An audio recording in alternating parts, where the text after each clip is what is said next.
At this hour in the morning, yes it does. All right, I'd like to call our July 6, 2023 meeting to order at 9:30 a.m.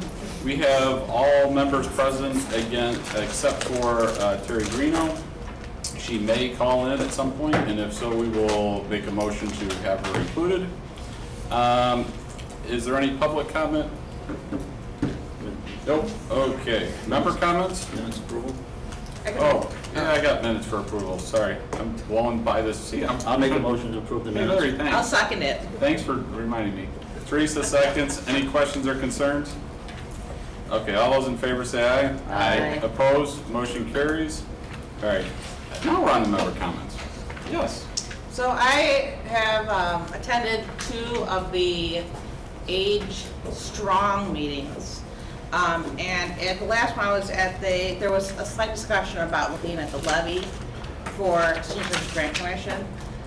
So I suppose to do the community well, I would at least mention here in finance that maybe we want to look at the history of the Senior Service Grant Commission levy and whether we think there should be any adjustments to it, given that it's been 1.6 million from its start, and we've never given it any kind of growth, despite the fact that there's obviously been expenses have increased. So they're dealing with less money. They're ending up giving them essentially less usable money.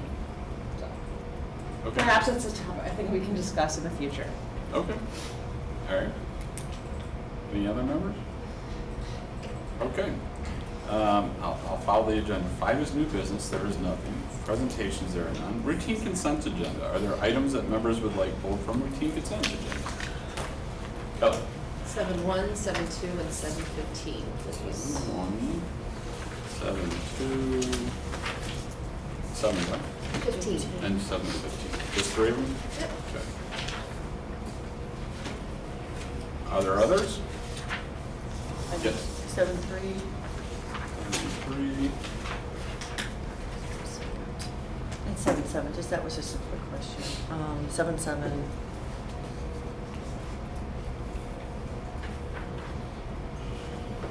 7-13, but that was quick also. I should have called. What? That was quick also, I should have just called. And that was it. Are there any others? No? Okay, so the items that I have pulled are 1, 2, 3, 7, 13, and 15. Correct? Okay. 1, 2, 3, 7, 13, and 15. Okay. So then I'll entertain a motion to approve items 7, 4, 5, 6, 8, 9, 10, 11, 12, and 14. Brian makes the motion, Kelly seconds the motion. We'll go to vote. Carolyn? Yes. Brian? Yes. Larry? Yes. Teresa? Yes. Kelly? Yes. And myself, yes. Okay, motion carries. All right, so if you're here for any of those items, you're welcome to stay and have fun, or you can leave. We're on to item 7-1. I'll entertain a motion. Larry makes a motion, Kelly seconds the motion. Kelly, you pull this one? Yeah, I just wanted to ask some questions about, I was reading through the proposal. Thank you for all that information. Yeah. I'm trying to get more than less of this. Just wondering, do you have any software at all you use to track audits, or is it looks like you're just Excel, using Word? yeah. Okay. We don't have software. And internal audit departments, even with one staff person, typically in business has internal audit software.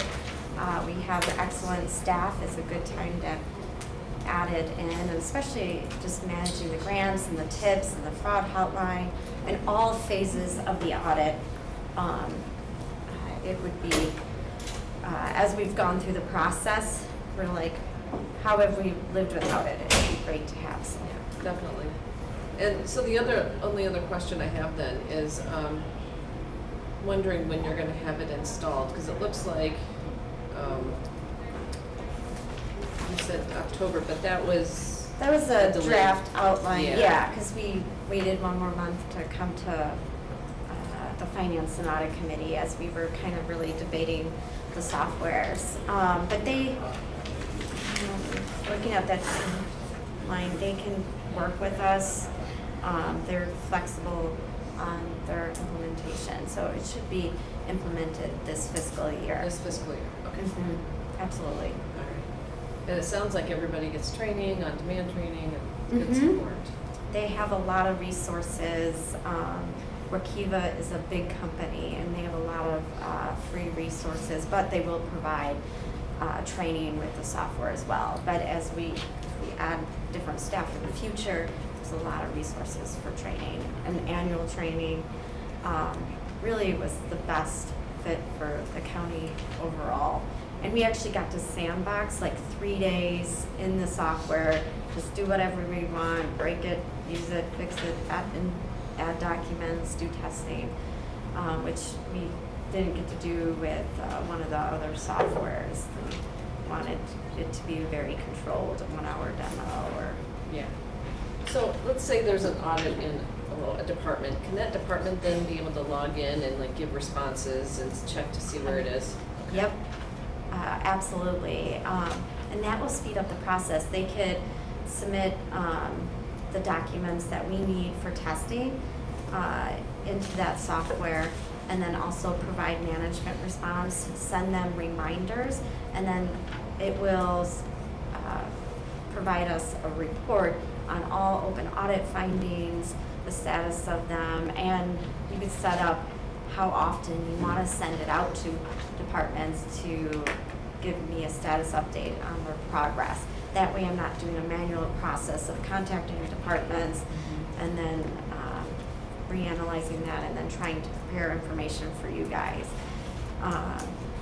Yeah, we're really excited about it.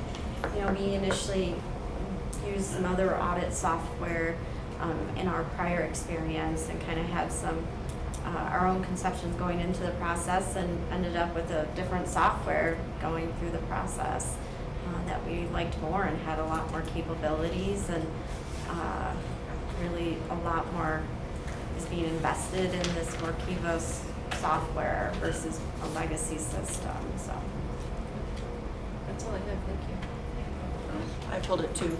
I'm just wondering how the decision came about to use the interest and investment income from ARPA for this particular project. yeah, so a lot right now, a lot of audit and review stuff is grant related, and we felt strongly this is ARPA can be used for technology, and we are looking after this 3-year period to look at some of the other grants, CDBG, if we can get an indirect cost rate signed for admin costs, because we spend a lot of time on grants here at the county, and we should be able to recoup some of those admin type costs. That's finance, the auditor's office. We spend a lot of time on a lot of these grants, so we kind of felt strongly that it'd be a good opportunity to utilize those dollars, and then we believe that we can look to these other grant opportunities, and that's something I've discussed with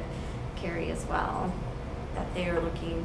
And one of the things I mentioned to another committee member here is that there's unlimited licenses with Workiva, and we're going to be discussing with other departments that do subrecipient audits that they can kind of have their own section to do some of that testing and increase their capabilities as well. So we're going to be exploring that as well.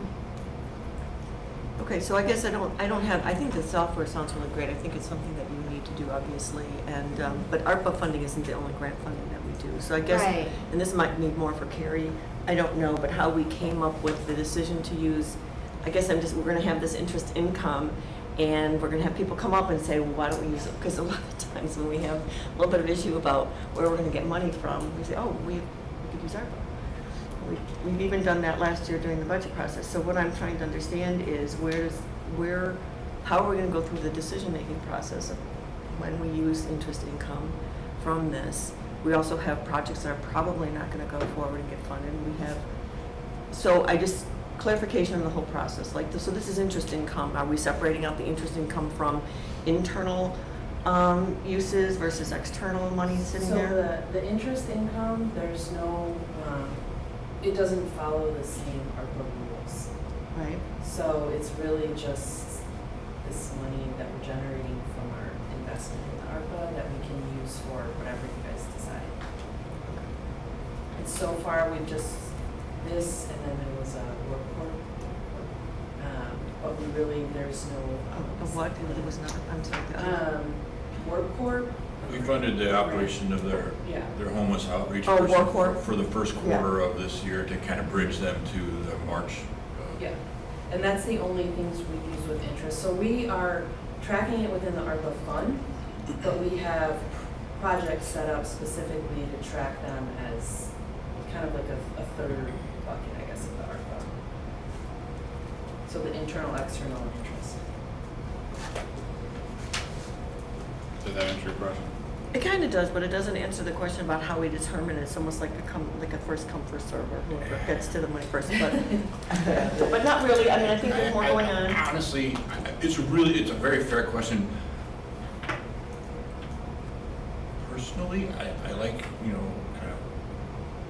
knowing it's available, but I don't want to put out a NOFA, and say, come and get it. That's what I'm saying, but that's what I'm saying. I want to have something. When periodically we'll have, these smaller scale requests, we can know it's there in the near future. Yeah. If you'd like to develop a formal process, it is yours to do so, and you tell us. Honestly, that we aren't going to be spending it without. Coming here anyway. It's almost like, I don't know, it's almost like when we go through the process of people wanting things and we don't know where all the other different options are available, but obviously this is a need that's there. So, okay. Just trying to understand the process. Thank you. And next time I'm sitting over there. So you look at everybody, yes. Yeah, I was just curious, what is the balance of the interest fund? It's around $1 million. Pardon? $1 million. 1 million? Okay, thanks. I can get the exact number. No, that's all right.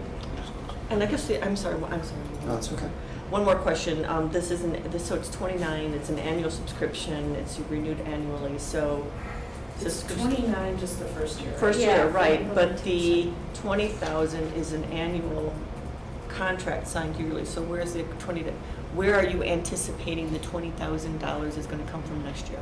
ARPA interest for the next 2 years is kind of listed at the end of the resolution. And then after that, we wanna, it sunsets, so it forces us to make sure we're in the next year or two exploring what other grants can help fund this, because it does, a lot of the time we spend is on grant-related activities, not just bill approval, but looking into a variety of tips and audit issues, because we get hotline stuff coming on, if we send out money to subrecipients, we get complaints and stuff like that, and then we have to follow up on it.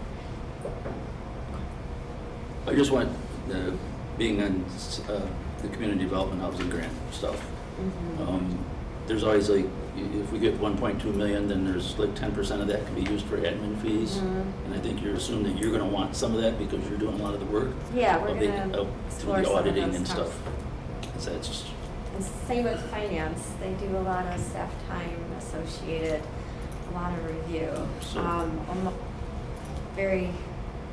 ARPA's it's a lot, and it takes a lot of time.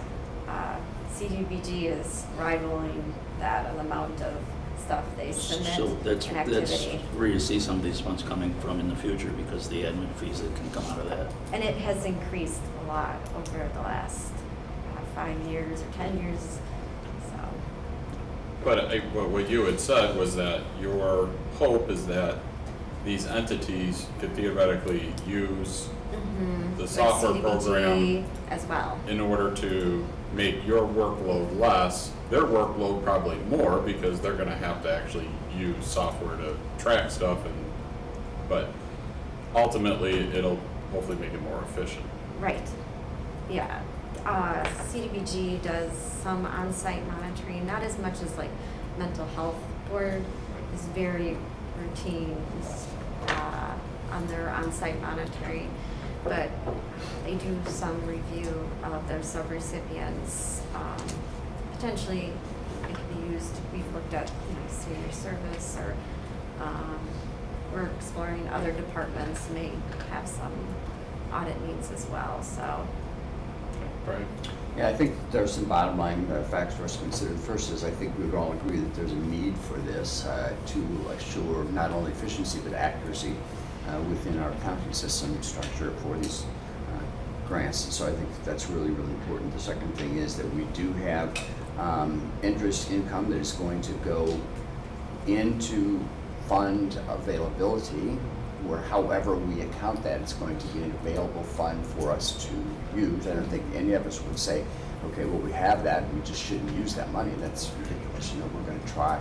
The third thing is that always departments in their professionalism and in their oversight are going to come up with needs that exist, and I think it's most appropriate for the staff to identify sources of funding for these particular needs as they arise. So I do applaud all of that. I think colleague Campbell makes a really valid point that we kind of need to ask ourselves, are we just going to kind of set this aside and just kind of do this on an individual basis, which I have no problems with here at the Finance Committee meeting, but I do think that we need to at least consider that question. But bottom line, I have no problem whatsoever with going ahead with this. I think it's a worthy cause, and that's the main question that we have to ask. Anything else? Okay, we'll go to vote then. Brian? Yes. Larry? Yes. Teresa? Yes. Kelly? Yes. Carolyn? Yes. Myself, yes. Motion carries. Thank you. There he is. Can you let me know if, I don't want to keep on looking, can you just let me know if she hops on at some point? Okay. We're on to item 7.2. I'll entertain a motion. Kelly, Larry? Kelly, you pull this one? I did, yep. Sorry. Morning, folks. Good morning. So I understand the premise of what we need to do. I just would like to see a little more information on the resolution if possible. Just, are you getting new hardware? Are you just upgrading it? Getting new software, upgrading the software? Both. Okay, so Yeah. could you Yeah, let me take a look just at, run down a little bit? it's been a while since I put the resolution together and I forget exactly what we had put in there. I could include the quote that goes through piece by piece of the different hardware and software. I'd be glad to add that before the committee of the whole. I could have it to you individually by the end of the day today. That'd be great, thanks. Sure. Just what's the difference, hardware versus software?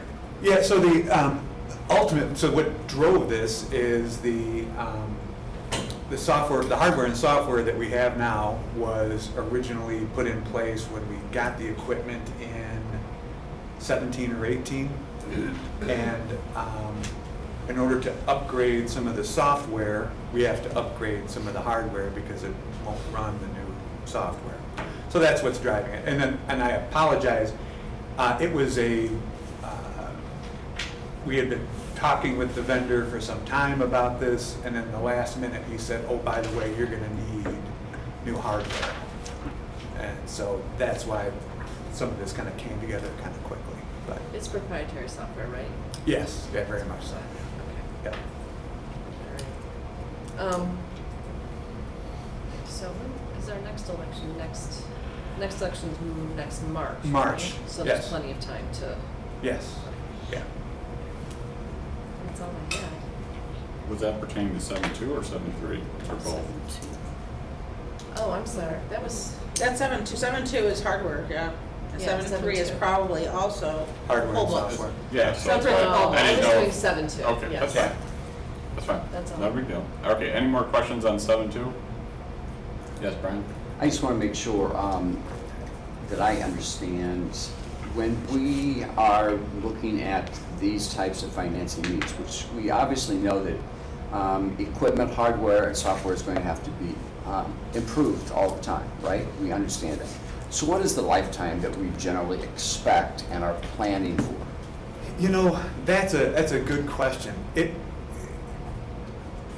So it's different in a lot of ways for how we use this equipment, because unlike the things that are sitting in front of you, we don't use it every day. So it gets a lot of use in short bursts, but technology and the demands of security and whatnot progress whether or not we're actively using it. So we're not, in most cases, wearing out equipment. It's not failing because of use. It's failing because it can't be upgraded any further. And a lot of that is driven by the demands of security, the timeframes for certification, and that sort of thing. There are counties that are using 20-year-old hardware, and in some cases, bless you, some cases that makes sense for the kind of equipment that we're talking about. In some cases, you know, in order for us to have the highest level of security, this is a change that we need to make. I don't dismiss at all the fact that the change is needed. I absolutely agree with that. So I appreciate bringing it forward. But, I mean, in a lot of instances, for example, we say that, and I'm just going to use an example here for the Sheriff's Department, okay? We have to have a new car every X number of years. Right. And so we plan for that. Every X number of years, you're going to have that new car. Right. What is the plan here? So I don't understand exactly why this is emergency appropriation versus just a part of the traditional budget process in terms of budgeting for upgraded equipment, both hardware and software. So the reasons it's an emergency rather than a planned event, which there, in any other circumstance, there is plenty of life left in this equipment. The vendor software necessitated a change to operating system and sort of native software that couldn't be run on the current equipment. So that's what's driving this change at this point. We didn't expect that that was going to be the case. And as I mentioned a moment ago, it was a fairly last-minute discussion. We'd had discussions about when they're going to come out and do the work, and then they said, oh, by the way, this work is going to require new software, which is going to demand the new hardware. So we had expected that we had at least another 2 to 4 years left in the equipment. But the demands of the industry give us this. So this is basically, excuse me, I'm going to be a little bit cynical here, but this is basically a market-driven, we got you by the tail, and this is what you're going to do. A little bit, yeah, a little. And market, and it's not as simple as like a new car.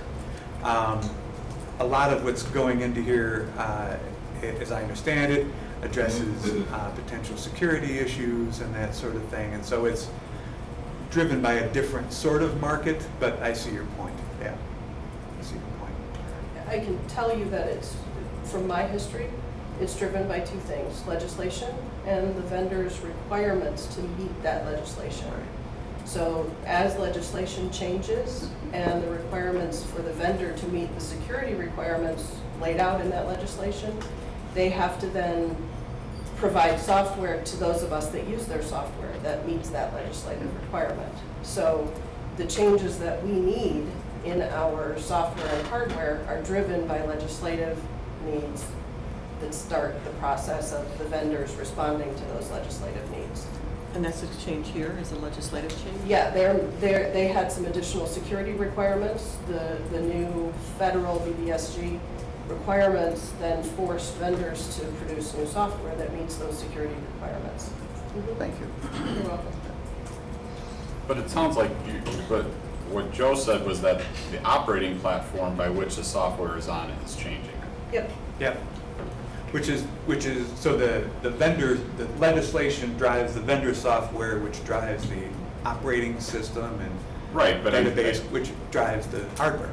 Yeah, I'm trying to figure out what kind of legislation would change operating software. I mean, that's I mean, that's like The saying I'm gonna go legislation- from an Apple to a Droid. I mean, it's. Yeah. No, the legislation doesn't say you need to, I don't think it says, you need to be on Windows Server 11 to run it. But in order to accomplish the things they need to accomplish in their vendor software, they need to make these upgrades. I agree with Brian. It seems like I don't want to say I get the concept behind it, but the fact that we have to buy brand new equipment in order to meet that, I get the software upgrades, 100%. Right. The fact that our hardware can't support whatever they're changing it to, and our hardware is 5 years old. 6 years old. 6 years old, seems. 6 years is a bit long in the tooth for computer equipment. Keep in mind, as I stated, it doesn't get worn out from everyday use, obviously, but that is older equipment. And that's when we bought it. I mean, I don't know how old it was, when we got it. I wasn't the clerk at the time. But No, right, but I mean, we're not doing comprehensive computing here. I mean, it's a software program that's running. That's the only thing that's on those books. I mean, there isn't. It's not like you have a suite of other software that's on there that you're utilizing those books for other things. No, but So the that we're not talking software about the is a poll suite. books. So we're not talking about the poll books yet. We're just talking about the hardware and software we're talking about in 7.2 is the software that designs the election. It's the software and hardware that brings in all the data from the different sites. It creates the audio files for the people who are visually impaired, so it will read the ballot to them. It determines how many different variations of ballot type there are. I mean, it is a Okay. multifaceted. And I apologize. I'm getting ahead to 7.3 stuff. I Right. apologize. But Yeah. That's my fault. Okay. I see that this one, 7.2 is for software in your office, 7.3 is for the poll books. Right, yeah. So this has nothing to do with poll books. 7.2 has nothing to do with poll books. It's Yeah. about the hardware and software that really more or less designs and runs and reports the election. So, my mistake. Anything else? Okay. We'll go to vote on 7.2 then. Larry? Yes. Teresa? Yes. Kelly? Yes. Carolyn? Yes. Brian? Yes. And myself, yes. Okay, motion carries. Hey, we're on to 7.3. I'll make the motion. Teresa? Larry seconds. Carolyn, you pulled this one. Yeah, it was just more for the same reason. I'm more of it being an emergency appropriation on something that I was thinking of. Yeah. Getting to what Brian was saying. So- the last one. So we started the RFP process last year, and due to the accelerated, compressed COVID schedule, it wasn't something that we were able to fully complete. So we completed it this year. And in a lot of ways, the driver for it is similar. So the equipment that went into place in 2015 is in some cases actually getting like physically worn out. But it needs new software, which drives new hardware, and the hardware itself was, if you're even a little bit nerdy, you might remember netbooks back in the it was a really cheap laptop, and so that's what it runs on, and they are not upgradable to run what we need to run, and do so in a way that would be tolerable. Let's put it that way. I guess there's a way we could push them to sustain the upgrade, but it would cause delays in voting and potential instability. We're already seeing instability as it sits now. And so we find ourselves in the RFP. So this binder, this is the top two of the 6 of their responses. I had mentioned, I think it was Carrie, I was unsure how much you wanted in terms of detail. Knowing's response was around 400 pages, if I remember correctly, 360, something like that. And again, I'm willing to share any of it. I think it's probably around 2,000 pages for all 6 of them. We had them out and did demos. We involved myself, chief deputy, staff from the office, even election judges from the field. And when it was all said and done, we even went out on a field visit to see the one we ultimately chose. Knowing provided a number of things that separated it from the pack.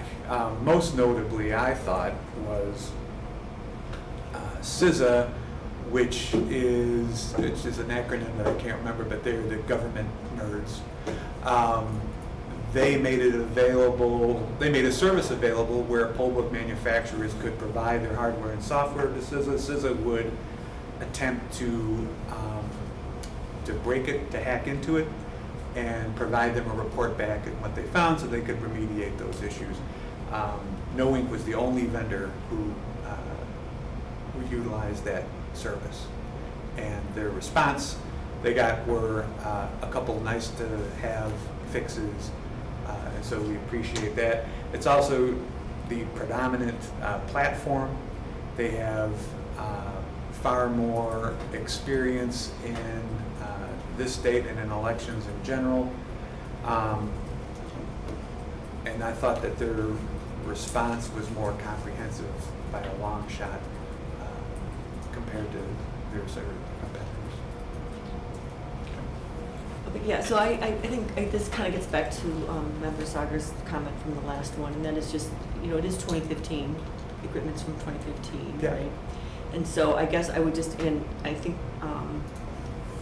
in terms of coming in as an emergency appropriation, I mean, I don't know, and honestly, this is going to go through, I think what you found is fine, I mean, is good. I mean, all the work you guys went through to make sure it was good, so I appreciate that. It was just really gets more to the emergency appropriation. It's something that we know we're going to need, and we know we're going to have to upgrade periodically. I mean, from 2015, that's what, you know, 8 years. Yeah. So a way to anticipate that, so we're not coming in mid-year with an emergency appropriation.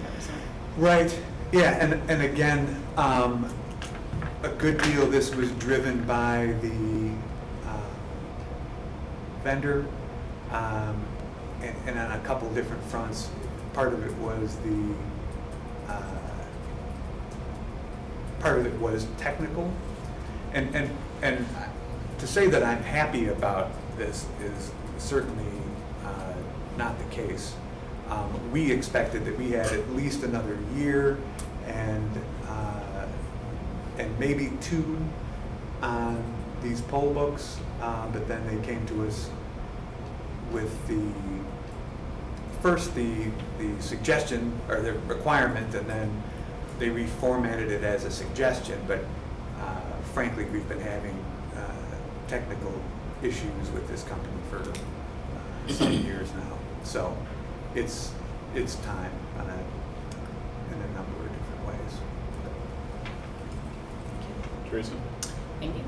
Do you foresee issues with, so election judges, right, they get you, you get probably a lot of repeats of people who come back every year. Absolutely.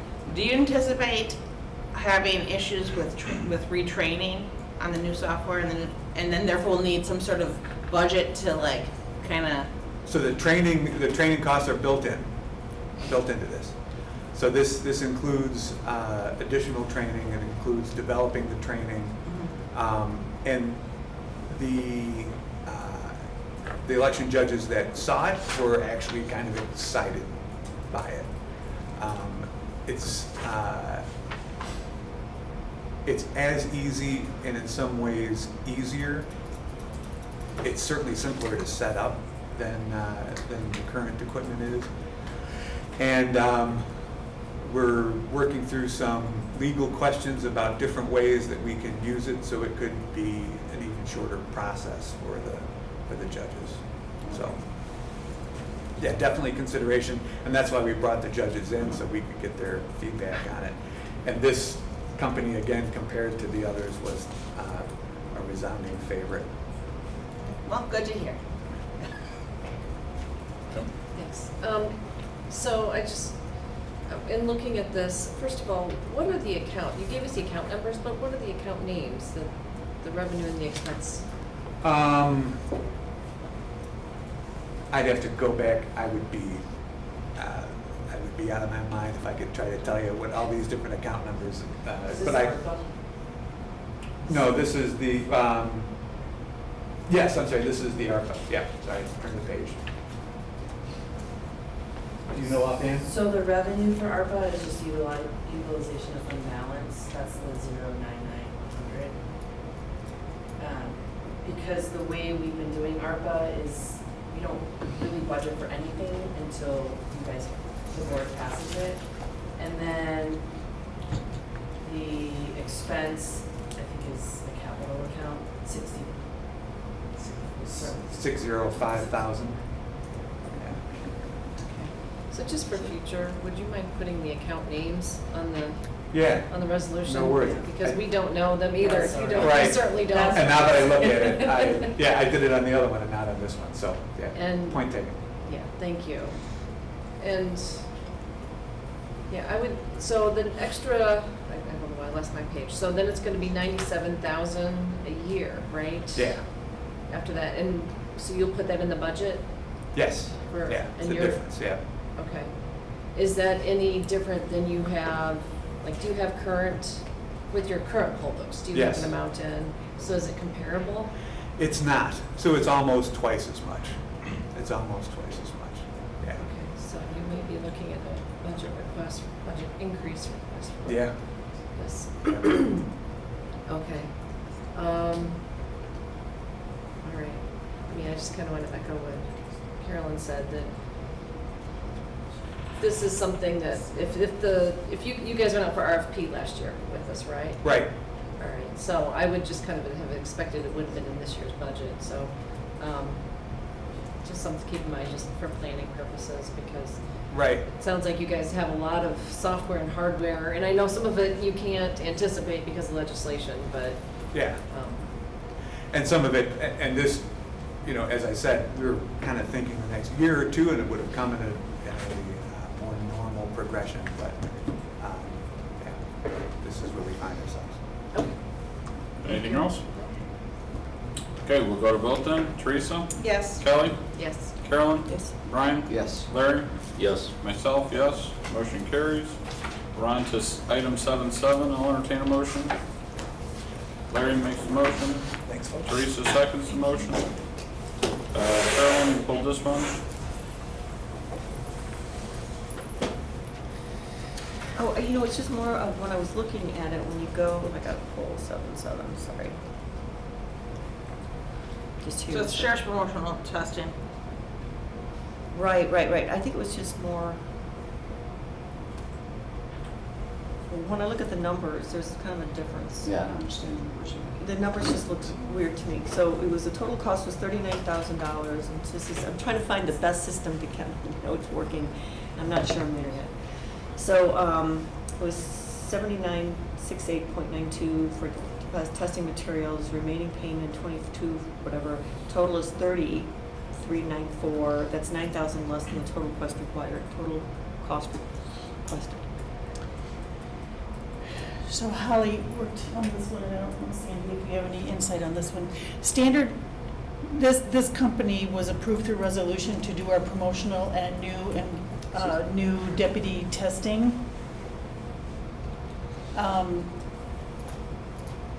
Because the bill is now up to $30,000, as in the past, we then brought it forth as a resolution to pay those bills because it went over the $30,000. So there was a resolution to approve them as the tester for promotional and new officer, but now the bill went over 30. I'll have to go look back and look at the numbers. They just don't add up. Yeah, in the they don't. resolution. The numbers don't add That's what I don't We're a little Yeah. over 9,000. It's a $9,000 difference between what you're saying the expenses are. $9,300. Because that could be because there's the entry level deputy testing dollars. I'll go back and look at the numbers. Well, the 39 is a not to exceed number. So maybe the actual cost is less?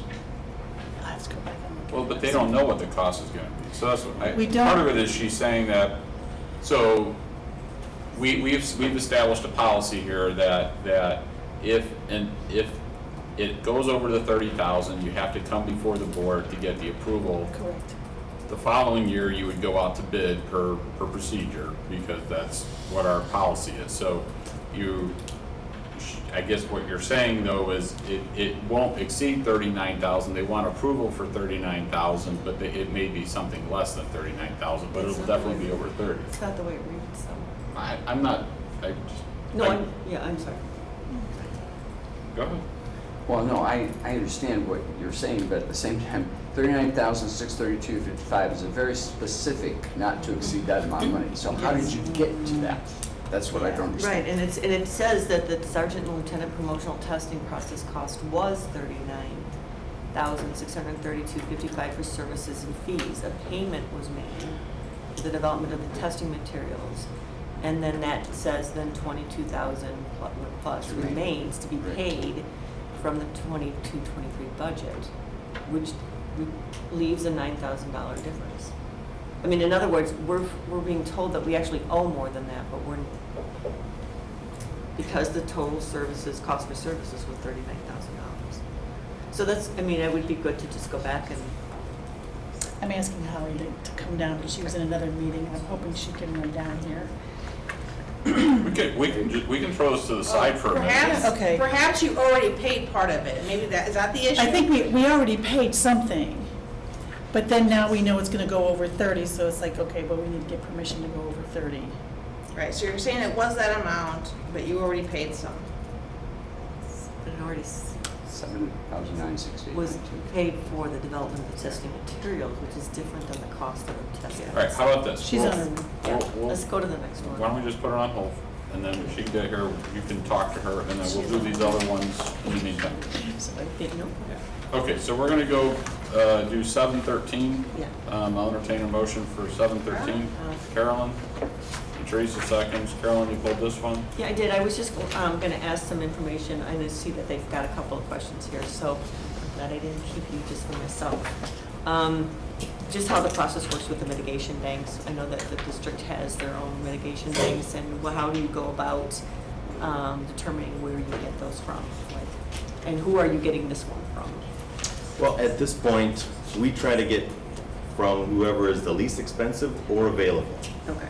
And last year, we brought a resolution forward to acquire wetland credits from the Conservation District. That's all that they had available at the time.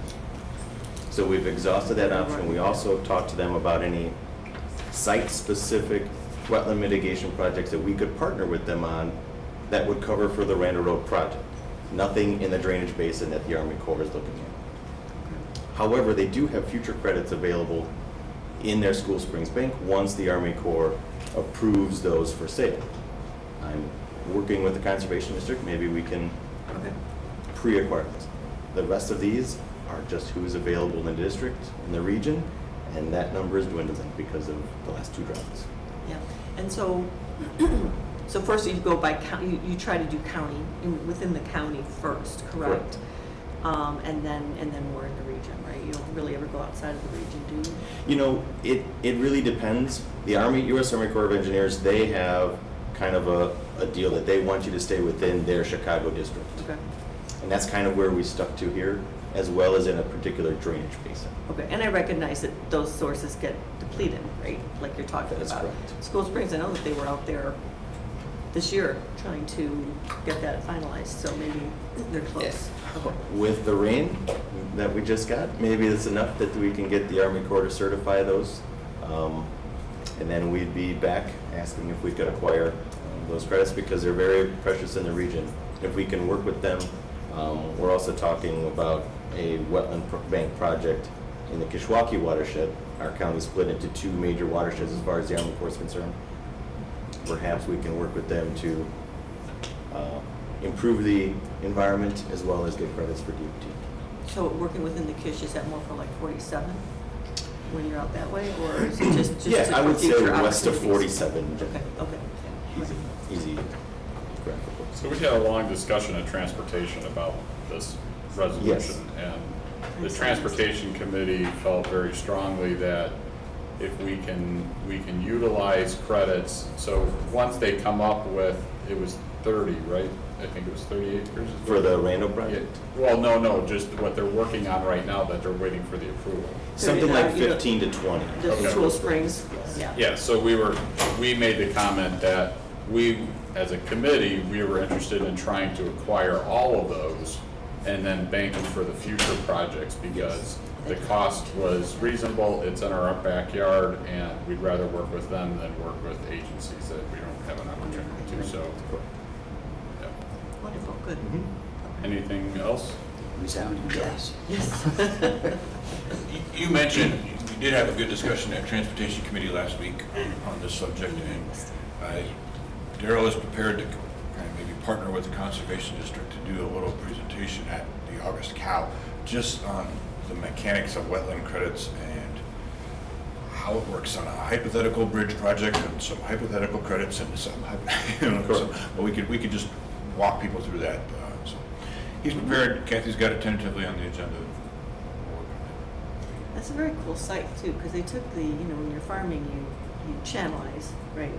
So they had the channelized on both sides of the property, and then they re-meandered it through, and it was a very cool project. Is re-meandered a word? Yes, it is. Yes, it is, because it was meandering, and now it's Traversing. Okay, we'll Well, go look to, it up. we'll go to vote on 713 then. Kelly? Yes. Carolyn? Yes. Brian? Yes. Larry? Yes. Teresa? Yes. Myself, yes. Motion carries. All right. We'll go to 715. I'll entertain a motion. So moved. Brian? Second.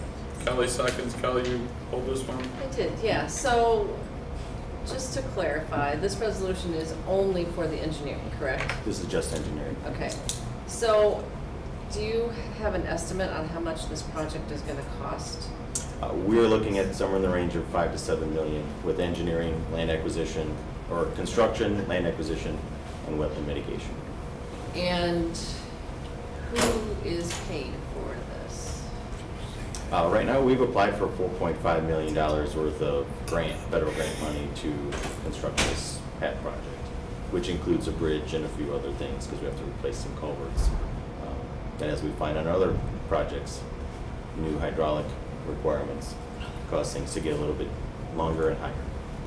So IDOT is not, I was just looking, it says IDOT's requiring some things. Correct. So, As but they're not stewards- chipping in. As stewards of the federal money, they have their requirements to process federal projects, one of which is what they call logical termini. And as we've coordinated with IDOT, they felt like the project limits needed to be extended further east, which is what we're rolling into that engineering work, which wasn't in the previous contract, so that we can stay federally eligible. Okay. They're still picking up 80%. Oh, they are. That's my question. Yeah. Well, we haven't been awarded So- the well, grant yet, but That's we've the applied and it 4.5. sounds good, but Okay. yes. I'll give sort of a little background on that too. Okay. So yeah, we did apply for a $4.5 million federal it's called Transportation Alternatives Program, which is mainly for bike paths and sidewalks and that type of thing. We have some preliminary indication that it will get funded. It hasn't been announced yet, but we feel really good that our $4.5 million construction grant application is going to get funded by CMAP. So that will go be about 80% of the construction costs will be funded by the federal government through CMAP. And this is, and the reason it was such a good application was because CMAP prioritizes projects that complete the greenways and trails plan for the region. And this being a project that connects the Prairie Trail with Marine Hill State Park and then the paths into Lake County is really one of the top projects in the entire region, hence the reason CMAP is supportive of it. Okay. So, and looking at this, I know the area. I'm looking at the map here. So everywhere that there's red, that's a current there's current bikeways and pathways, and the blue is actually what we have to construct. So the red that you see there, that's just the a county highway is usually, we define as red on our maps. Yeah. So where there's existing trail that isn't identified on this map is east of Green Street along Charles Miller Road. We did install I think it's 10-foot wide bike path as part of that widening project. So east of Green Street going to Moraine Hill State Park, there's already an existing trail crossing the Fox River. What this project does is fill in that blue section with the bike path from the Prairie Trail that you can see on the map to Green Street. Okay. All right. Thank you. Anything else on this item? It's an exciting project. Yeah. Oh, yeah. All right, we'll go to vote on item 715. Carolyn? Yes. Brian? Yes. Larry? Yes. Teresa? Yes. Kelly? Yes. Myself, yes. Motion carries. We ready for 7-7? Okay.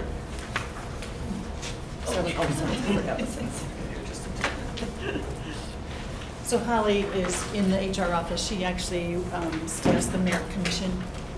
I'm here. And I apologize profusely. The amount that has already been paid is actually 17,207.43. The total is correct, the amount already paid was incorrect. I'm sorry, it was 17? 17,207.43.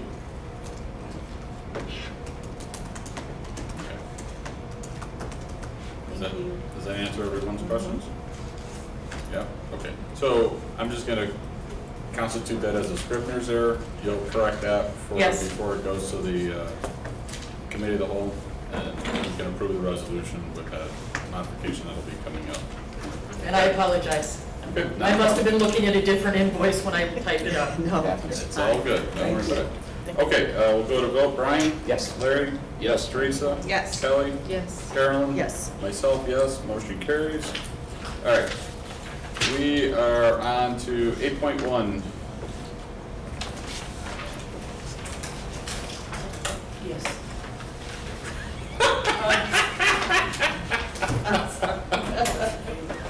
Yes, it is.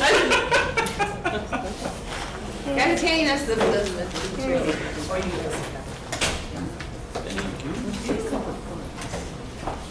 Come on down. It's like a big party family here. What? You're right, you did say that. You're right, I have that too. And that's why So I gave this to you guys last month, but then I had to leave for a Microsoft meeting. It's not about. Thank you So, so much. I guess I didn't have a chance to get any of your feedback. Is this the format you want to look at? This one is, the larger one is the public projects. And I know Carrie, she's reached out to the ones that are not, that are still at zero. Yeah, there's a couple of them that haven't had any reimbursement requests. I've reached out to them, I have not heard back from all of them. I did hear back from like New Directions, their project was purchasing a building. They did find, or building a building, they did find land, so they're doing their due diligence, so that one looks like it'll be going through. And then I'll have an update on the other ones as soon as I hear back from them. Are we, so I know we've had the discussion with IMEC. Are they back on? They're back on track. Okay. We're all good, we're all cleared up, everything is. Okay, that's fine. So that should be, because that was the initial and then everything got Yep, Shanghai. So they're gonna be now going back and starting to, yep. okay. They know the expectation. Huh? What was that? There was a situation with IMEC and what was being requested, and so there was conference call meetings with staff to try and ascertain as to how the process will work for the reimbursement side of it for their. So it's a sub-recipient grant situation that it was causing the issues, and so that got cleared up on how to do that. No. That was an MCC part of it, Oh, yeah, yeah. which we separated out. Yeah. So, Brian, go ahead. Yeah, I apologize for not getting back to y'all to express my support for this. I think the report is great. It kind of tells me what I need. I was initially quite surprised at the low percentages of spent dollars. But then I kind of grabbed myself by the neck and I threw myself down and I said, wait a minute, a lot of these are huge projects and they don't just happen overnight. You know, it takes a while for them to get into place. And so I shouldn't be surprised at that. And I just want to say I do appreciate y'all kind of keeping on top of it and asking them what's going on in these. I think that's really good. But no, I like the format. I think it's good. I'm looking forward, frankly, it sounds weird, but I'm looking forward to the money being spent because I want these things to move forward. But we are earning interest, though. All has to be committed. Apparently, that's Apparently the so. case, yeah. It all has to be committed by this winter, when, December 24th. oh, we have another year. Yep. And then spent by 26. So, oh, go ahead, Larry, sorry. Do we have a plan in place? If it's not committed by then, we cut some of this off, or we pull these Well, funds it's all back? been committed. Pardon? It's all been committed, it's not been At spent. what point, if it's not spent, do we know that we have these funds coming back and reallocate? Do we have a plan for that? Or? We don't have a specific plan, but we would welcome that discussion. I think a lot of these, as Carrie has relationships with these folks, we're gonna kind of know how they're doing. So I'd rather not draw a hard date across the board, but if we see something going south, then we'll need to have that discussion with you and maybe pull back on it. The one that we really were thinking about was the affordable housing development in McHenry. You know, they missed on their first application for IDA credits. They got it last month, so it really looks like it's going to happen. Had they not gotten those credits, I think we would have had to have that discussion. You know, can we hold out that $900,000 or whatever it is, you know, for another year and hope, because that would be $800 million. But your question's really relevant, Larry. We are going to need to stay on top of these and make sure that we make sure they get into good uses. Right. Which is the reason why I want this to, I don't need to see it every month, but I want to maybe every other month or something just to see where we're going, because that is a concern. I'm going to throw this out here regarding the McHenry project. So, and I'm throwing it out here for the committee to discuss. I'm not looking necessarily to you to input, but to try and be equal and fair to the two projects that we approved. So we approved the project in Woodstock and we approved this project in McHenry. The parameters by which they were getting their money are different between these two. And I don't know if that's acceptable to the committee or not. So if you recall the project in Woodstock. Sorry to interrupt, the Ailes Foundation? Yeah. Yes. We told them that they would get the money after the project is completed, meaning that they were carrying that till the end. The project in McHenry, they said that they couldn't wait that long. And so we're giving them the money theoretically as soon as they spend it, which, you know, could be instantaneously. And I don't know if you, as a comfort level, as far as your fairness, yeah. I have no problem with it all. Okay. Anyone else? I'm fair with, that's fine with me, the way we said we're fine. I did have a question though about, an idea I had that I wanted to put out publicly, I guess. So when we're with the concern about not using all the money and Can not. I answer this question Sure. first? Yeah. Is there anyone that does have an issue with it? So other than, can I just ask you for clarification? Yeah. So other than a fairness issue between the two, right? Because obviously I think the McHenry project has had some difficulties. Is there another issue about it getting spent, our part getting spent, and then something happening to the entire project? Is that part of your concern? So, Or is that not the what you're I mean, it could be a potential issue, right? I mean, so if they start the project and for whatever reason are not able to complete the project, we've spent that money and don't theoretically have a building that can be utilized by the community. So where the city in Woodstock, the Woodstock project, it was held to the end, so we know the building's done, it's opened up, it's, you know, has an occupancy permit. That's basically what the criteria by which we were gonna give them the money. The program in McHenry was not that situation. I'm not saying that that's not going to be a problem, but, you know, I think the Woodstock situation was a more financially secure project than the McHenry project was. And so that is a concern of mine, that we give them the money for, you know, the first $800,000 that they spend, and then for whatever reason they can't complete the project. That to me doesn't reflect very well on the program. I'm not saying it's gonna happen, I'm just, No. you know. I do believe that in issues like this, projects like this, you know, every single one is going to have its own set of unique qualifications and requirements. And I think that we have to just, especially when we're using these types of funds, we have to recognize that that is the case. I think it's going to be very hard to say, well, this is done this way, and so everything else has to be done that way too. It just can't be possible to do that. The second thing is there risk? Of course there's risk. I mean, there's no question about the fact that there's risk. But I do believe that we all felt, I continue to feel, I hope everybody else continues to feel that this is a risk we're willing to take, because this is a very important project. It's a viable, essential project for that community.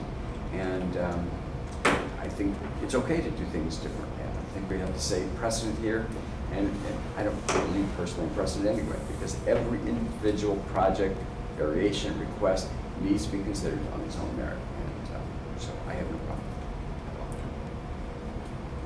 Just going back to the McHenry one, when we first approved it, they needed the money, right, to get approval from other places. That's No, Yeah, the it was, commitment to- it was, they were putting a whole package together, and they, you know, we had to commit, we couldn't not commit, so we had to commit that money to them. It was the request that it not be held to occupancy. That was the request by, I don't remember what his name was, but the gentleman that came before us. But I thought that for them to go farther in the process, they needed the commitment from us. Yes. Yes, which is It's true. money the first That's time, true. commitment the second. And Right. it was the commitment that was very important for them to strengthen their application. Correct. So there's a difference between the commitment that we made versus when they actually get the reimbursement. And now that they have had some grants go forth, I mean, it looks like that project is pretty viable, correct? Yes. Yeah. I would hate though to go back on our word. I think we made a decision, Yeah, and that's fine. and that's just, We took that risk. And Okay. we understand. Well, it's a good discussion to have. I mean, I understand where you're coming from, and I would, I think one of my concerns would be if they are to not give them the money up front, or when they spend it, if that then ends up creating additional problems for them to complete the project. But would be a concern. But I totally understand why you brought it up. It is a fairness issue on some level. The Woodstock project, would there be a risk there if they get the project going and there's a stumbling block and we haven't given the money past the time that we need to pay it out? Now, that there'd be a risk there that we'd lose that 1.9 if something like that happened or not? Well, it would be, and that's the reason why we're trying to keep track of this, so that that doesn't, you know, for whatever reason, let's just say, If they've been broken ground by the beginning of 25 or something like that, then I'd say alarm bells are going off. yeah, We will have to have that important discussion that you've raised, Okay. what's happening. But they've gotten tax credits based on the fact that they're getting a commitment from us, but now they're not gonna, no, their project was different. If you recall that was not a situation with them. They were only waiting for the city of Woodstock to make the approvals. They were planning on The building McHenry it. project was competing for a finite amount of credits, and they were not successful last summer. They were this summer, so hopefully they're off and running. But Woodstock, they were not. Yeah, that That's was okay. part of that. They, Okay. yeah, the smaller credit, but they're not finite. Yeah. okay. Okay, Teresa, Well, okay, so, so the thing I was thinking about is that there's concern that I've had, that I think others have too, is that we commit the money, but then these entities miss their deadline of December 26th. And so then we are giving money back to the federal government. I am interested in discussing whether or not we want to think of some sort of like side account that we have, because one of the answers was if that happens, we assume that at the county all of a sudden will pull together projects we want to put in. we won't have to pull them together, they're already there. They're in the, It's called a capital plan. But they won't be committed. They won't be committed to by 2024 necessarily. So like, since we have this capital plan, finding a way to take some of our dollars and saying we're going to add these to our ARPA fund, and to use the federal money first, but then use like so overcommit the ARPA funds, saying that we've put some county funds into that line item. And so when we get to 26, we have definitely used up all of the federal money, and maybe those entities that have not used up all the funds they were supposed to, that would just come from that extra part that the county put into my theoretical additional parts of the ARPA sideline. You want? Should I be more like? Should I give like? No, I get what you're saying. You do what I'm saying, yeah. I So, get like, what you're saying, there's- I don't feel comfortable with that, but Yeah, I think that's circumventing the process and procedure and circumventing the requirements. Yeah. I think it's a unique and creative approach, but I just don't think that that's what the intent was of the fund, and so I think we have to be very careful with that. I do say that I do fully know that there are lots of county capital funds or Yeah. projects that we've got out there that we could use money for, and I would like to see, I think it would be a good idea if we say, okay, these are priority projects. Where would we go with this money if we still have some? Let's find out what staff thinks are priority projects and get that out on the list, so at least we know what's coming down the road as possibilities. But I wouldn't want to. Right, well, so the concern I have, right, is that they don't have to spend it, they have 2 years to spend it. And I guess we just we're gonna end up having to give some money back to federal government. Like, there's no way. No. Why would you say that? All right, so at this point, everything, all of this There's is, 3.5 years to spend. so we commit it by December 24. We say this is what we're spending the money on, right? And then, I don't want to pick on anybody in particular. Okay. We'll just say entity, project X ends up spending only 50% of their money. Well, then 50% of that money that we allotted to them is going to go back to the federal government. No, why would we say that? Why wouldn't we be monitoring the situation, and if at some point in 24, and I don't want to be specific, but let's just say at some point in 24, Yeah. we have those conversations with whatever the entity is, and Yeah. say, listen, this all has to be spent by 26. If it's not spent by 26, then that's what's going to happen. And if there's a concern, we have the ability to pull that money back and say, no, sorry, you're not going to get it because there is no plan to spend it. And we have capital projects that are Correct. out there that we're going to spend money. okay. I mean, if they haven't spent it and have a plan to spend it, and they've had, in some cases, over 2.5 years, I'm sorry, but that's pretty bad. I think Carolyn wants to clarify something for me that that I'm not getting. Right. Okay. Okay. So I think you're right. We know that we're trying to make sure that that the people who are, the projects are on track to spend down the dollars. But to Teresa's point, if, say, Project X is in the process of spending down their money, but sometime in 2025 or whatever, Right. something happened and they're not spending their money. You guys are no longer able to tap into that money goes back. So. No, I think we could always, okay, so worst case scenario, right? It's not allocated by 24. We have to spend it by 26. I think we could go back to the government and say, listen, we had a project that we were supposed to spend the money, we didn't, and we want to reallocate those funds to whatever else. I don't think the government's going to come back and say, is it going to be spent by 26 or not? Okay, so we have spent an enormous amount of time talking about how we have to have this stuff committed before the end of '24, and then it has to be spent by the end of '26. So then I would like a legal opinion on that, because we have spoken very specifically that we want to know if this money's going to get spent, and we want to know before the end of the '24, so that we can have a project in place to do that. Now we're saying, no, we can go back and we can reallocate. And I No, think no, no, to- I didn't say that. I said we can request to Well, I go know that, back. but that's, okay, so you could request to reallocate, doesn't matter. I understand the dilemma. I mean, I do agree. I think it's kind of, the times don't always match up the way that we would like to have them match up. Right. So I kind of get that.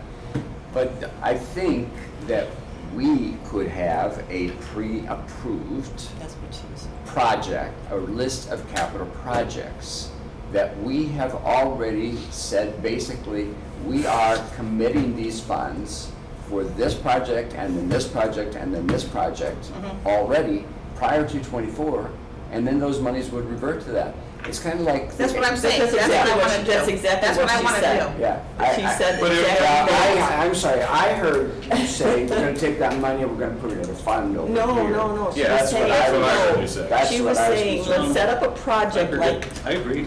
Oh, okay. As long as they're not external and they're internal, that would be fine. Right. Yes, that's And what I that- wanna do. it's kind of I like- wanted to say, we're gonna take these capital fund projects, and we're gonna call them ARPA projects, Yeah, but we're yeah, also yeah. gonna, also to make. so that they're there if that money Yeah. doesn't get spent. Right. I'm all on board with that. Okay. That's kind of like the airlines doubles selling seats. You know, it's kind of what they do all the time. So we can do the same thing. I don't But know. if we sit here next summer, Yes. right, that's be, you know, it's July of '24, and we say, oh my goodness, these guys are not on a pace to spend the money we allocated, then we could pull some back and shift them to some of our backup projects. Right.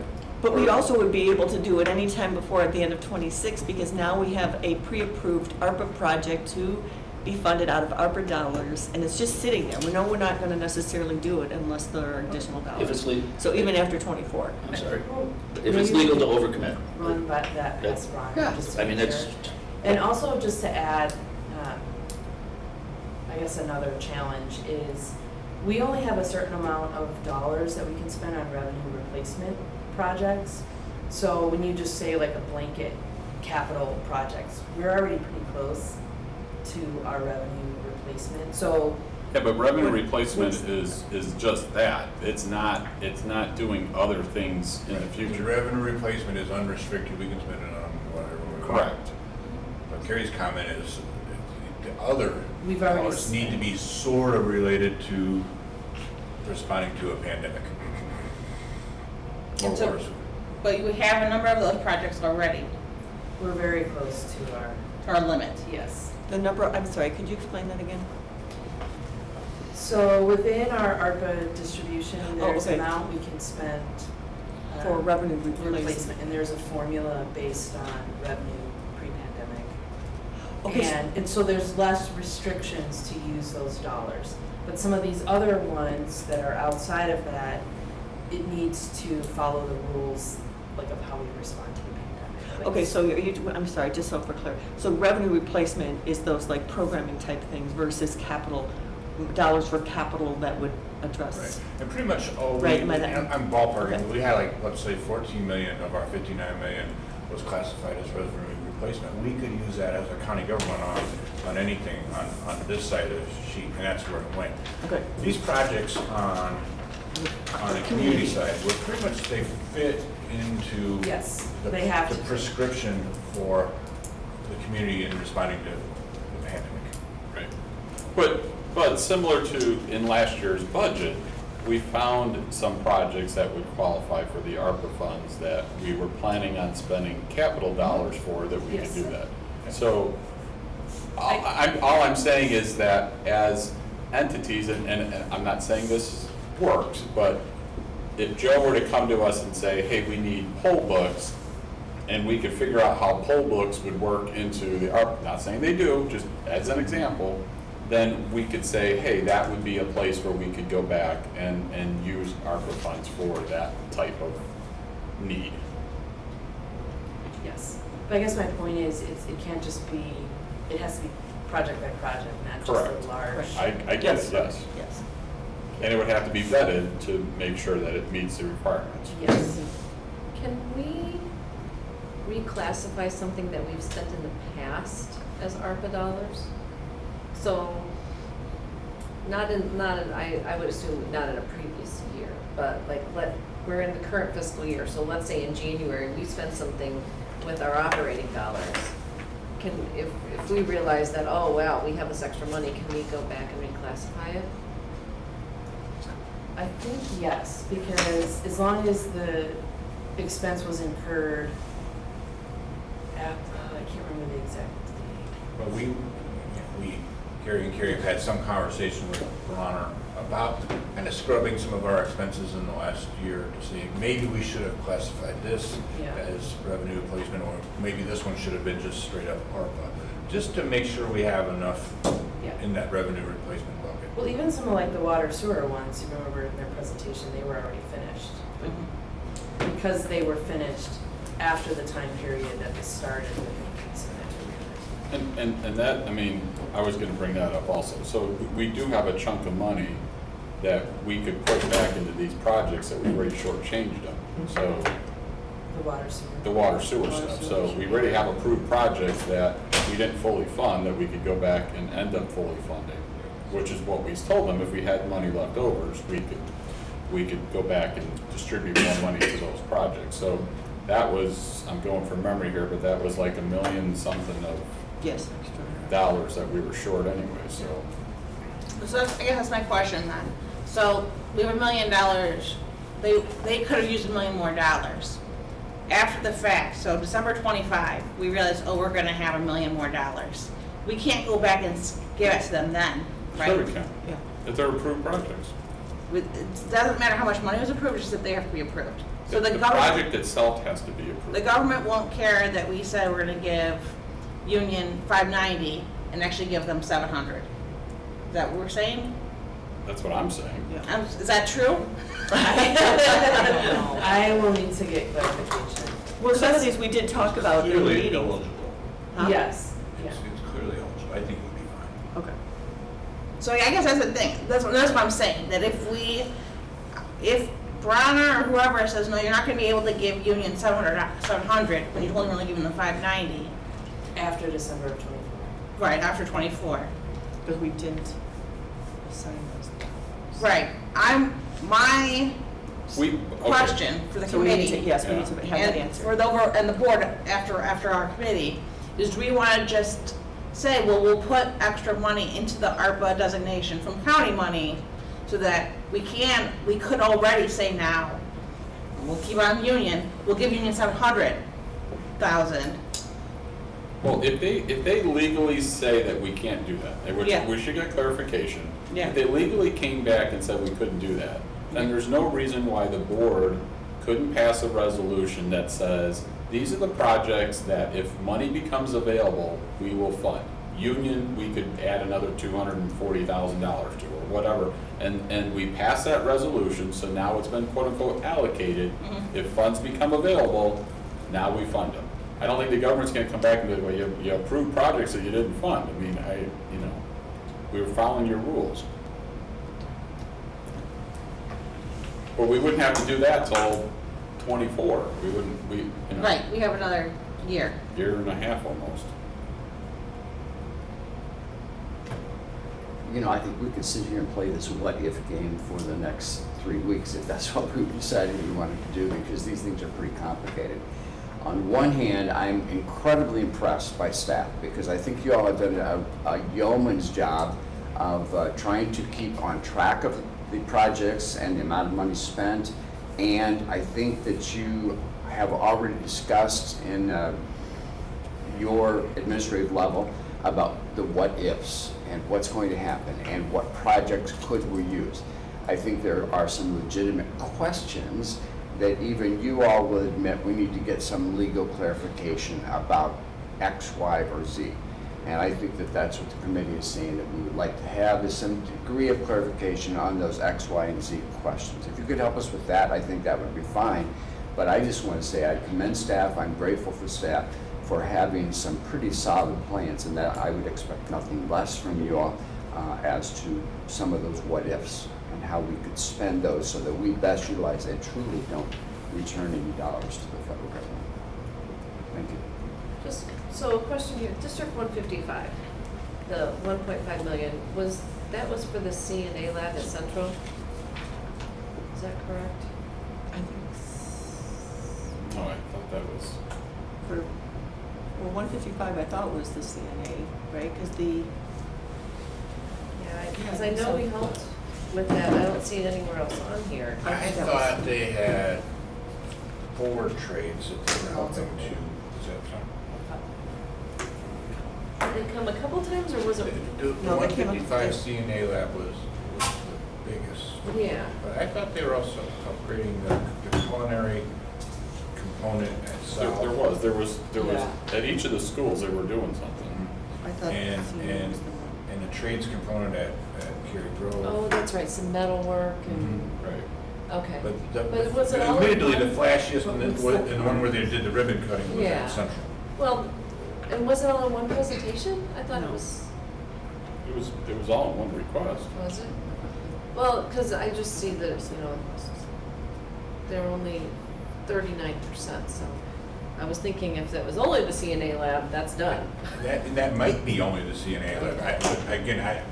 My recollection is that it was expanding the culinary center at South and at Meadows thing at Cary Grove. That's right. I don't know what it was. Which at they're the, probably doing this summer, I would assume, so they might be asking for reimbursements soon. And that was all one New project. nursing program and career development program. Yeah, the career development, I think is the umbrella for that. Okay. The metal, I thought was Woodstock. And, Meadows was Woodstock also. okay. and District 155 does their reimbursements quarterly. So, we just had like $150,000 one we, approved, went through. But they just do theirs quarterly too, so we'll see more next time. Thank you. You don't have to keep looking, Carrie. I thought it was all CNA, and I thought, wow, there's a lot that they didn't use, but since it's other things too. Good. Okay. One last question about this list. So I know that on the IMEC one, we had separated out the MCC component of that. Yes. So are we going to list those separately on here? So we didn't, it's all part of the same project. Bronner recommended just Keeping it? one project, but we just split who we were actually paying out. Right, And I they know we really- did that, I just didn't know if we wanted to do that on here. Well, we're reporting everything still all as one. If you want me to, I can. But I was just gonna keep it together. Whatever's easier, I just want to be, so Together. if we're looking at the, okay. We're that's- still counting it as one project. Yeah, because we Okay. have to report it all that's- together that's- as one. That's cool, that's fine. Okay, any other comments, questions? You guys got some feedback? Okay, beautiful. We're on to reports then. Hey Carrie, this one's about you too. You're up. All right.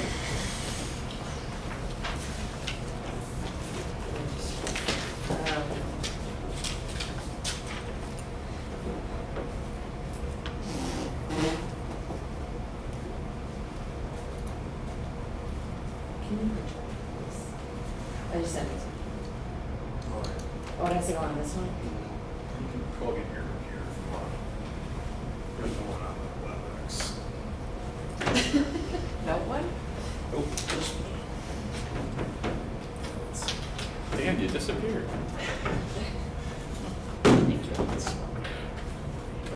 Okay, just quick, because I know you guys are.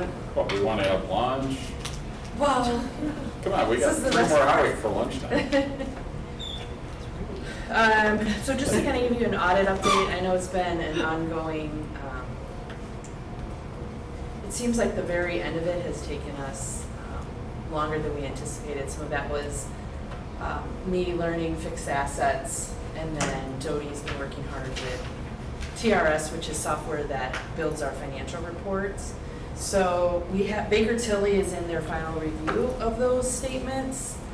And then we're gonna start working on the notes, but I think we're making really good progress to be done by the end of July. It's kind of our goal. Done, completely submitted. And then this past week, we started our budget meetings. We've had 3 so far. Yeah. So you guys. 3 more tomorrow. Yeah, next month, we have a couple that'll start presenting for you guys. That's going well. We talked a little yesterday about, we'll plan at the August cow to give just kind of where we're at or what we're seeing. You know, as far as supplementals, revenue, major revenues, and what we're seeing for expenses. And then, So you're saying you'll review that here before it goes to the cow, right? yeah, I'll bring the major revenues for discussion, and then we can talk about it there. And I know this year there's been a lot of talk about supplementals and how you want to see them, how they're going to get approved. So I just wanted to show you, for the new members, what we've done in the past, and then you can, you know, if that worked, if it didn't work. So this is last year's supplemental request.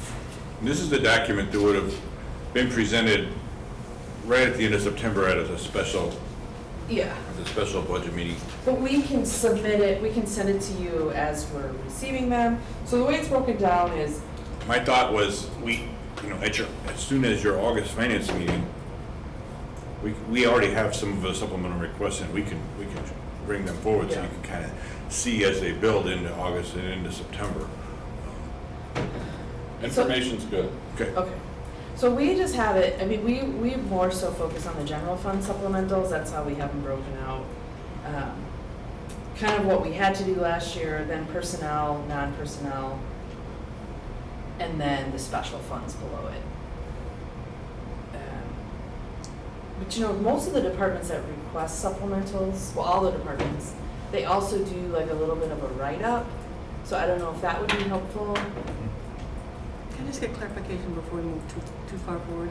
So supplemental, so 23, that's the 23-24 budget, right? Because we did it differently, or is that this current budget? This These current were- budget. These are This was approved. These were the ones that were approved for this budget. Okay, so that's what I was wondering. That's what my original This is thought was. the until we format we kept- used, and this is the format we've used for a while. Well, that's what I thought this was, so these were requests for this year, and then I got a little confused with the date there. So these are to come out of this year's budget. This has nothing to do with next year's budget. We're just showing this as an example. Right. So next month, we could bring Sorry, Carrie. No, a proposed one. I just want to make sure that She's they were looking this. for a format question about what does the committee want to see? This is the format that they used last year. Right. Is this the format that we want to use this year based on the discussion the committee has had about how we're Last passing month, the you guys budget? said you wanted more eyes on the supplementals sooner. So we could do this in August and September. And then if you see something, we could, I guess, so how are these categorized? So the first one's general fund unfunded mandates, next one was general fund personnel. Yep. When you go down farther, how, they're being put obviously in categories. general fund, non-personnel, essentially. And we mostly focus on general fund, because that's usually what that's where you need there's to find additional competition. funding. Yeah. And then the special funds are just, it's the total special funds, we don't have them broken out by personnel or non-personnel. But then past this green is each special fund. So I like this format because it's easy to see, but you mentioned they have write-ups when they're requesting. I know if that's something, because personally when I see this, it's hard for us to understand what might be more important. I would like to see the write-ups if that's possible. I don't Okay. know if you could like The- just stick them all in one document and send it to Admittedly, us, this or- is rolled up, this was the recommended and funded list, but what we're proposing is something earlier and more of a draft format, not even necessarily recommended at this point. But Right. we'll get you what we have a month from now. Well, so, and we don't have to talk about this today, but again, how is the information being presented, and then how is the recommendations being presented? We Well, I have think- that dialogue with the offices and departments. I mean, I they think too, they like- prepare the write-up and they put it in the system. It's hard to make a recommendation until we know how much money we have available to fund these. And I understand that. So initially, it's just a list and information pertaining to the items on the list, the write-ups that you're talking In about. every standing committee, that write-up, it's there. Yeah. It's in the budget packet. Right, but I don't necessarily need, well, I mean, committee members are free to go and look at other committees and what's there, but it'd be nice if it was consolidated into one location so that all the board members can see what all that is. So that board members don't have to go from committee to committee to try and figure that out. I guess what my question is, so at some point in time, you're gonna come back with the full list, all the board members will have the write-ups pertaining to everything that's on that list, and the justifications for why they're asking for whatever those items are. At some point, typically speaking, administration has come back with recommendations about, we recommend X, Y, and Z, and the other ones we don't recommend, or we figured out a way to put them in their budget, or whatever that you're doing. So, how is that going to look to us? And I understand you can't make recommendations until you have a general revenue side of the picture, but. Well, I think the date this year is something like September 26th or 28th. That would be, you know, that was where Carrie and I would be bringing the final list of recommendations. What we're trying to work with you on now is, if we want to get more eyes on this sooner, we can start to feed you that information again as soon as next month. Okay. And if anywhere along the line you're seeing things that are causing concerns or excitements or anything in between, we could ask staff to come in to that September finance meeting, or to do a little bit of a presentation at that finance cow at the end of the month. So how, again, discussion, how are we differentiating between, I'll say, small supplemental requests and large supplemental requests? I feel like if it's very small, we try to work with the departments, if it's important or urgent, to get it taken care of. We met with David Christensen yesterday, God bless him, but he had, one supplemental for $4,000 and another one for $9,500. For batteries for the radio, which is important, but. But Carrie was immediately like, let's figure out a different way to do this rather than to put it on the list. Why would that be supplemental? Isn't that something that's general expense? Not if it's, His budget is very small, so it's harder for him to absorb things like that. And we, Well, and so this is, and again, this goes back to the broader discussion we had about, is it something that they need in order to operate their department? Yeah.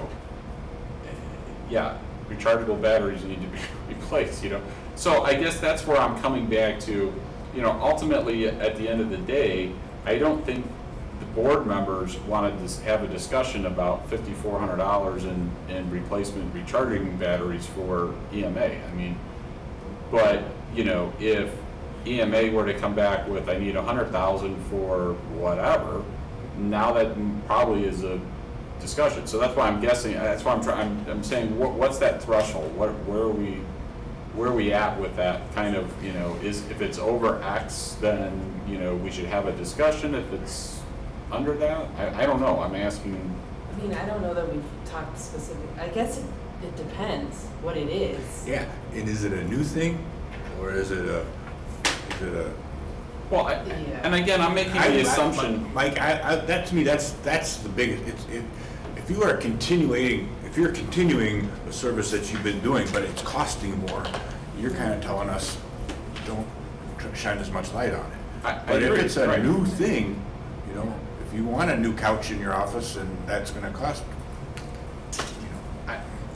Correct. I'm not disagreeing, so I guess I already made that initial assumption, but, it's the assumption after that the new, so let's let, maybe we'll, it's a continuation of an existing, but it's just costing more, we're gonna probably not include We those. filter that out Yeah. before. Okay. I do have a question. So, the departments don't have to come to us for expenses that are below 30,000, right? But if it wasn't in their budget and they still want to use it, who approves? You to approve unbudgeted So things if under it's not in their 30,000? budget and they need to increase their budget, then they have to come, No matter how much money it is? doesn't matter. Doesn't matter how much, Or if they don't have the even money, like- they have to ask you.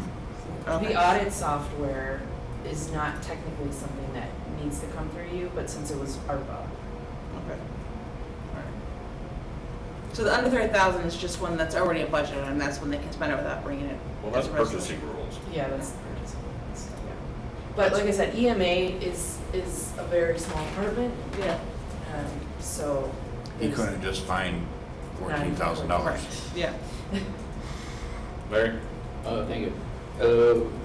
The recommendations, I've seen this before, and we get the list of recommendations, but we don't get a justification for the recommendation typically, do we? I mean, Not a line by line necessarily. and I don't know that it has to, if there's a dollar amount up to this amount, we cut that up, but Scroll back up there. there's sometimes, I mean, I see the recommendation and I think, but why did staff decide that this is what should be? I mean, let's look at this, the 5 staff that we added last year.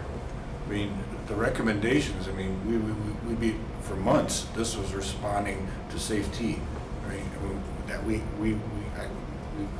knew what each of those reasons were, and I do feel like we had that conversation. But it might be at a committee level versus at a board level. So you took all of that to I mean, the justification for those was at law and government. Yes. We didn't necessarily hear that justification. No, no, not specifically. I mean, I feel like at multiple committee of the wholes, in September and October, we had talked about those things. And this is, in that particular example, is because of the piece of legislation, yes. But some of these aren't legislation type situations, so This one's done. it goes back to the committee that, Just a little bit of notes there. yeah. And that's why I'm saying the write-up would be helpful, I agree with Kelly, because then you don't have to go back to Law and Justice, you could simply look at the write-up and you could say, oh, well, this was from the Safety Act piece of legislation and this is the justification for it. And you can still have questions and then you could theoretically either call the department itself or you could talk to you or whatever, but at least it gives you a perspective. It's a little bit more formality to all of that, and that's welcomed, but it's a resource so anybody can go look at what the write-up was. And I go down each one of those, and I to Larry's point, I don't think when we stood before the board in September, read off each justification or each line. We were there for questions, but we didn't. Right. We didn't go line by But line. again, if the board members have the information, then it's their responsibility to read it, ask questions about it. Brian? Yeah, 3 things. The first is, I agree with what has been said before. I think, that little short write-up of justification is always going to be beneficial, so I really would appreciate that. Second thing is that I kind of think that sometimes we're getting into the weeds more than we should. Now, I realize we're finance, but we've got a professional staff, and they need to make some of these decisions, So I don't need to be going to them and questioning their ability to prioritize or their ability to go ahead and approve some things. So I think it might be beneficial. The third point is I think that might be beneficial for us to have some kind of limitation. What is the limitation that we're looking at that we need to kind of be more informed of? So is it $50,000? Is it $100,000? Is it $75,000? Is it what? I think that would be helpful. But I seriously like up here is one, and I can't see this from here, so I apologize. But if there's one down there for, is there one right there for 3,000 or something, that bottom one, general health, annual control, right? Well, Yeah, animal control one, yes. But 2,500. that's personnel, so I think this one's kind of doing two things. It's modifying the roster, and the 2,000, like I said, that's really immaterial, but we need to do for the personnel for the roster. Okay, and I get that. But you mean like the non-personnel? Yeah, Yeah, I just don't, I mean, 5,000. yeah, there's a $5,500 one there. Newly enforced testing. I don't care. I don't mean it like that, you know, but I just really, 85, 70. It's not material. Yeah. Well, clarification. So you're already not including the things that they were budgeted for, but it was less, but it cost more. Are those, did I hear you right, because I heard you wrong? So those kinds of things that were. The inflation? Yeah, are those in So, there? no, last Okay. year was the first year, the non-departmental is actually a budget under this committee. We have separate line items for that. Just for where we are just kind of holding dollars in case there's a lot of fluctuation in certain. Okay. But part of the point Member Sandra is getting at is that there is already some discretion in what you're presenting to us, because something like that, which is costing more because of inflation, you're not even including that. Well, Right, 'cause- last year we did. Right, last year, Autopsy but- supplies went up $2,000. Yeah. We showed it, because that was Right. the rules since I've been here, is we want to show every nickel where we're going. I appreciate the new direction, anticipating something like autopsy supplies next year, we won't even show it. To get Well- to your point in terms of discretion about what is shown, what is. yeah, maybe I that's- think, here's what I don't want to happen to you, Pete, is that you have board member X who sits there and says, well, we went up by $100,000, where in the hell did that 100,000 go? Well, it's, it has 33 items underneath it that all are this. Well, how come we're not seeing it? Why are you hiding that, you know? I don't want board members doing that to you, and not that saying that. I appreciate that, because I don't. So I think you still, We'll have a- personally, I think you still gotta show it, because I just don't want board members, I'm not saying we discuss it, Okay. but, I think you have a rolled up number that says 100,000, and under that 100,000 is the 33 items that, are all these little things that, if someone really wants to be that nitpicky, then I can't prevent a board member from being that nitpicky, but I don't want them coming back and saying you're hiding something. Well, I from think us. that that's fair, but we don't need to sit here and discuss those things. I agree. That's the Right. point. I 100% If you want to agree. give us just that list, period, that's fine. Okay. It could be a separate list, it's a Yeah, separate list sure, of things, so absolutely. that they're differentiating between something that's just an That's an inflationary accounting thing versus something element. that's an inflationary. Well, and that may make the difference of somebody voting for a small levy increase versus not, because if they see how much more things are gonna cost versus inflation, they You need know- justification for that. On that note, like these reclassifications, also, we're not gonna challenge reclassifications. So, we might. I did. But Hold on a second. But these are already approved, these are already approved or not? No, last year. They were only approved after the budget was approved, or they were approved before the budget was approved? They No. are approved It was- through the budget process. Okay, then you're right. Yes. Yes, I will calendar classifications apparently, Yeah. as proven last 2 months. But sometimes, people come to us with reclassifications Yeah. at this time of the year, we're like, dude, we're doing the budget, let's just put it in there, and it goes into effect December 1. And that's what these are. Right, You know, and that last quarter- that's how it's supposed to work. I Right. mean, it's all supposed to be part of the budget process. Oh, We okay, shouldn't yeah. have reclassifications outside of that. Now, granted, Oh. you got 12 months, so, I mean, that's not realistic, but this is the process that's actually supposed to be happening. Not every month we get a Correct. reclassification. Yes. Which is why you get crazed about this, I see. Yes. Yeah. All right, are you getting enough feedback? I mean, this is good. Yeah. Thank you. Okay. All right. Thank you. Anything else regarding the feedback? Okay. What else do you have? Just say nothing. Baker Tilly's coming next month. We'll move right along. Well, For the that's audit? the plan. They're coming to the finance meeting? I don't see that happening. I'm just being honest. Just because they're done with the field work doesn't mean they have all the write-ups and everything done and ready to present. Well, we're pretty close to that. Okay. Surprised me. I don't have it scheduled, so I guess if you guys, you have any questions for me or? New guy starts in 2 weeks. Yes. Oh, You're- yeah. I'm going on With deputy? vacation though, next Wednesday. Good for you. Well, it would be really nice if they could come next month, just because then we're gonna start getting into budget stuff, and then it's gonna be kind of a crazy show, so Yeah. if they can, that would be fabulous. I will talk to John and see. Great, great. All right, do you have anything else that you wanna report on? Just say no. No. No pressure. Okay. You're part of the meeting, Brian? That's just like. Well, I'm giving her the opportunity. Yeah, I know. I feel like we should carry all the time to talk about this. This is what we're being paid for, is for this meeting.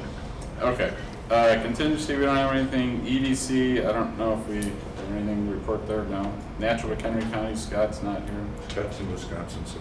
so we don't have to worry about that? Okay. So there's no meeting today? I don't know. Naturally, Scott. McHenry County. Okay, then we're done, I think, so we can make a motion to adjourn at 11:17. So Larry, Second. Kelly seconds.